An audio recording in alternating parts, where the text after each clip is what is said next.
শয়তান আল্লাহকে চ্যালেঞ্জ দিয়েছিল, আল্লাহ আপনি তো জান্নাতে ঢোকাতে পারবেন না, এতগুলো জান্নাত কেন বানালেন? জাহান্নাম আরো বেশি হলে ভালো হতো।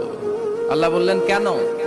শয়তান বলে, আল্লাহ এই সবগুলারে আমি ওয়াসওয়াসা দিয়ে মুনাফিক বানিয়ে নাস্তিক বানিয়ে জাহান্নামে ঢুকাবো। আমি চ্যালেঞ্জ দিলাম, ডান দিক থেকে ধোকা দেব, বা থেকে, সামনে থেকে, পেছন থেকে, নিচ থেকে, রগের শিরা উপশিরায় ঢুকে, মাজরাত দাম যেখান দিয়ে রক্ত চলাচল করে ওখানে ঢুকেও আমি ধোকা দেব। আপনি জান্নাতে ঢুকাবেন কেমনে? আল্লাহ বললেন, তুমি আমারও চ্যালেঞ্জ দাও, এত বড় সাহস? আমি তো সব রাজার বড় রাজা, মহারাজা। চিৎকার করে বলেন ঠিক কিনা? মহারাজার সাথে চ্যালেঞ্জ দেয়া যায় না। তুমি আমাকে চ্যালেঞ্জ দাও, ওকে ডান, আই টেক ইউর চ্যালেঞ্জ। আমিও তোমার চ্যালেঞ্জ নিলাম।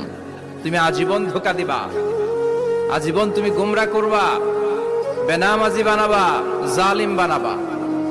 কিন্তু আমার বান্দা কোন তাফসীরুল কোরআনের মাহফিলে এসে, কোন এক ওয়াক্তের নামাজে মসজিদে ঢুকে, অথবা মাঝরাতে ঘুম ভেঙে গেলে তাহাজ্জুদের জায়নামাজে চোখের পানি ছেড়ে যখন ক্ষমা চাইবে, আমি সব গুনাহ মাফ করে দেব, তুই কি করবি?